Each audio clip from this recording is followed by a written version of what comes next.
What's up, fight fans? This is Kurt DeVille with Counterpunch Boxing News, and I got a counterpunch a video that I saw this morning. Old E Nuts, I listen to his comments, his content sometimes. You know, not just to counterpunch it, not just to disagree.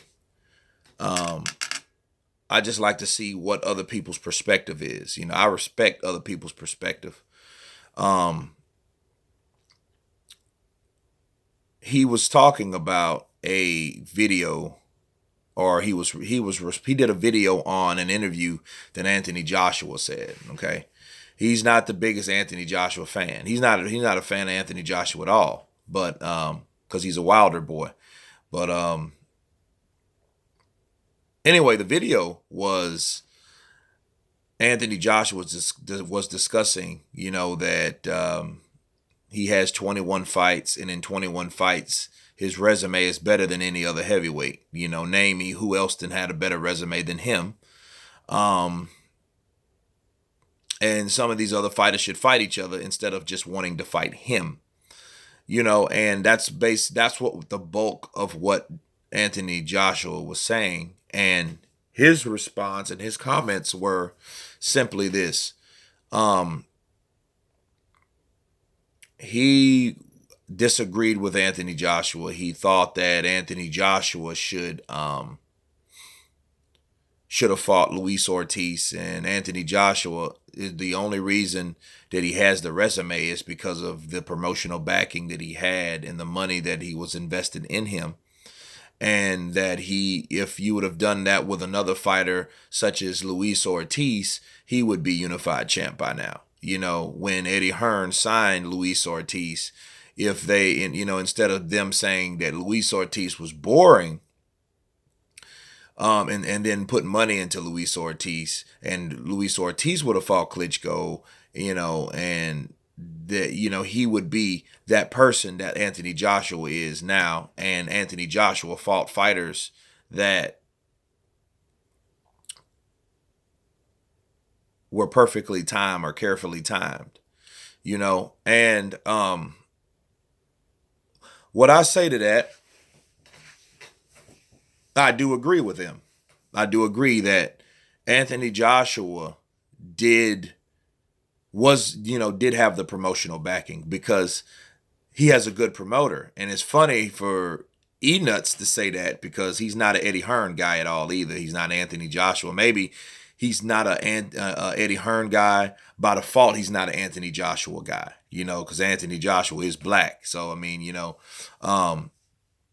so I think that's him. I don't think that he notices that he's actually giving Eddie Hearn praise because Eddie Hearn is a good promoter, and then he would always disagree, him along with channels of the LDBC, they would say that, everything Eddie Hearn does is like criticized by them in their channels, with their content. So, but for him saying that, he's agreeing that Eddie Hearns did do a good job on Anthony Joshua since he's the highest paid heavyweight,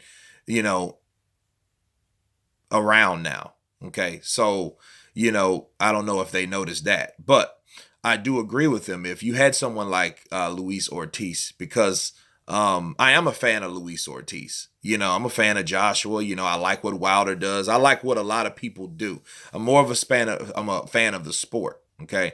If Luis Ortiz would have had that opportunity to fight Joshua, he probably would have beat Joshua. Who knows? Especially a couple years ago. You know what I mean? Or last year, rather. He would have gave, and especially Klitschko. If he would have had an opportunity to fight Klitschko, Luis Ortiz probably would have beat Klitschko. Who knows? Because coming from that southpaw stance, and the boxing pedigree, you know what I mean? And then that's probably why Eddie Hearn didn't want to just throw Anthony Joshua in there with him. Okay. So I get that, I understand what he said, and it made sense because, it's how you time fighters. It's how fighters, you throw fighters in at a certain time. Now, let me 360 this. For him saying that about Anthony Joshua, that Anthony Joshua had the promotional backing and the money and the investment behind him to make him who he is today. A guy that he praises a lot, that he talks about a lot, is Canelo Alvarez, that had the same exact backing, that had the same exact money put behind him, investment put behind him, the promotional company that he had, which was Golden Boy. That was the engine behind Canelo Alvarez. Okay, and he has everything pretty much good to say about Canelo Alvarez, if you noticed, and then he's not a Golovkin fan. So but it's the same situation. Canelo waited way too long to fight Golovkin. He waited a year after he's supposed to fought Golovkin the first time. And then when he fought him, it was a draw. Then he waited another whole year to fight him again. And then that wasn't simply because of Canelo. That was the backing, that was the timing that was set from the promotional company. From Oscar De La Hoya. Oscar De La Hoya planned that and timed that a certain way. So if he's going to say that Anthony Joshua waited till Klitschko to get defeated or wasn't ready or whatnot, if he, and picked the right time to fight Klitschko, you can say that equally about Canelo Alvarez waiting to fight Gennady Golovkin. Oscar De La Hoya planned that perfectly. So, if you want to talk about Eddie Hearn, you have to talk about Oscar De La Hoya with Canelo Alvarez. You see what I'm saying? And you notice, but yet you can't see that Canelo fought Triple G at a time where Triple G, after the Jacobs fight, wasn't really the same fighter, or you tell he was getting older. Time will defeat any fighter. You know what I mean? Ask Roy Jones. You can ask Floyd Mayweather Jr., but just Floyd knows I'm not getting in there with young guys. He's going to pick his fights carefully. You know what I mean? Just like all these other promoters are doing, Floyd promoted himself. That's why Floyd is not getting in there with Errol Spence or Keith Thurman or Irslandy Lara. He didn't do any of that. He picked guys he knew he could beat. Okay, so if you're going to point one guy out for it, you can't just point him out. You got to point them all out. It's because I feel that Joshua should have fought Luis Ortiz. I feel that he still can. You know what I mean? But if he does now, it's just going to be an excuses from the Wilder fans, right?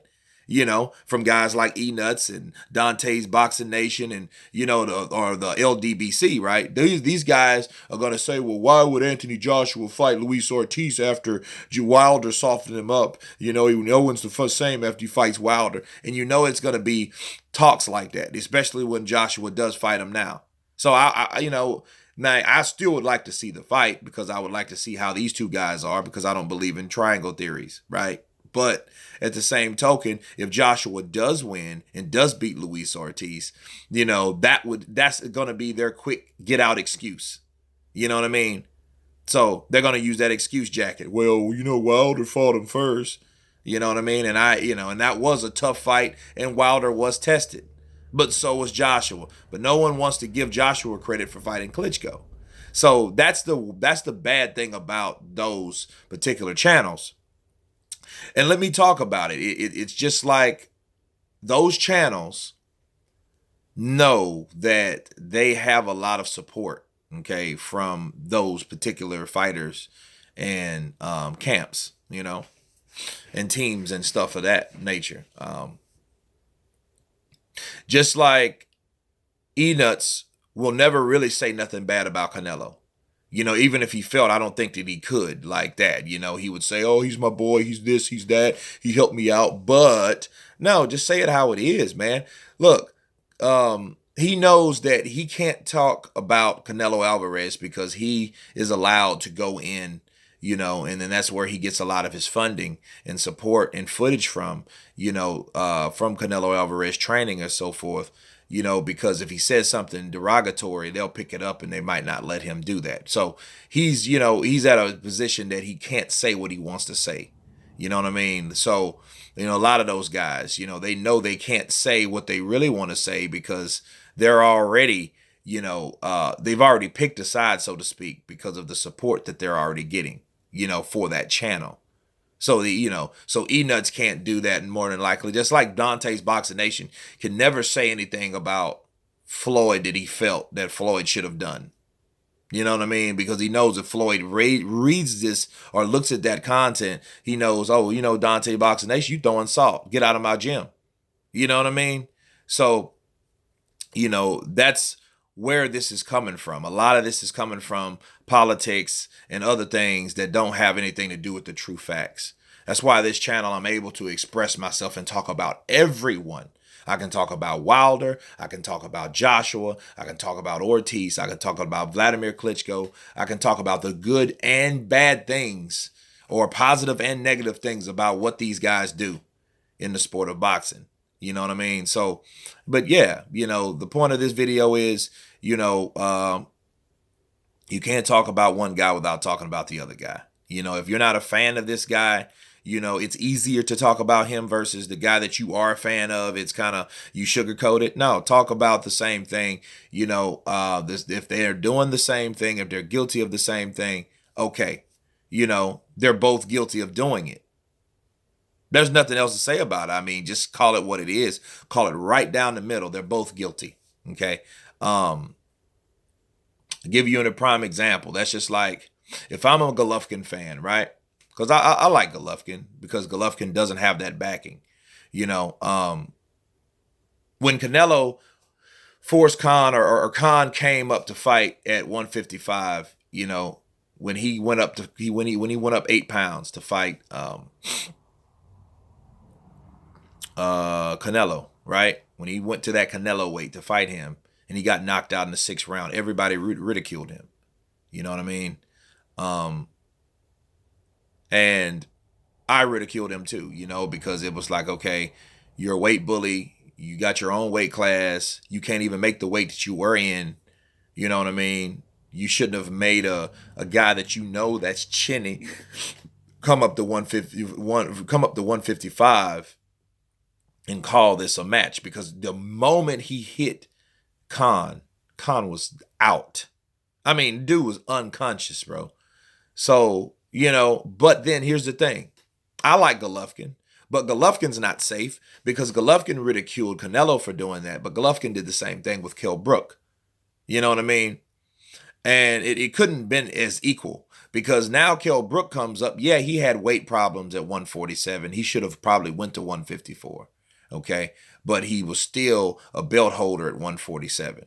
So he goes from 147 to 160, even worse than Canelo, you know, because that wasn't that big of a weight jump.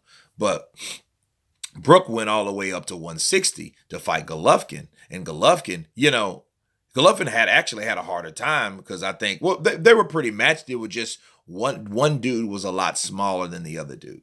Regardless of what the weight they came in, the natural weight that they had to make in the fighters that they fight were a lot smaller. Because the Golovkin, he just made Golovkin mad. With those uppercuts he hit Golovkin with, Golovkin just got mad and just started teeing off on him and broke that dude's eye socket. So you got one broken dude, one busted, broken eye. His eye was broken. And then another dude knocked unconscious. You know what I mean? So yeah, those dudes, shame on these dudes for bringing a guy from a lower weight class up there, knowing that you had that size advantage and that power advantage. You know what I mean? So yeah, they're both guilty of the same thing. So we can talk about both guys, one that I'm favorite of and the other one I am not, but they both did the same thing. You see how that works? So, you know, I just, you know, got to have that, make that an example for you guys, because, you know, a lot of people that just did, for those who didn't understand that, you know, favoritism, you know, is not a good thing, especially when you're dealing with boxing, you know what I mean? And you're trying to be fair about things. You got to throw favoritism out of the window. So, but anyway, I could go on and on about that. But anyway, I just wanted to make that clear. You guys tell me what you think about this. Of course, please subscribe. And you guys been Counterpunch. Peace.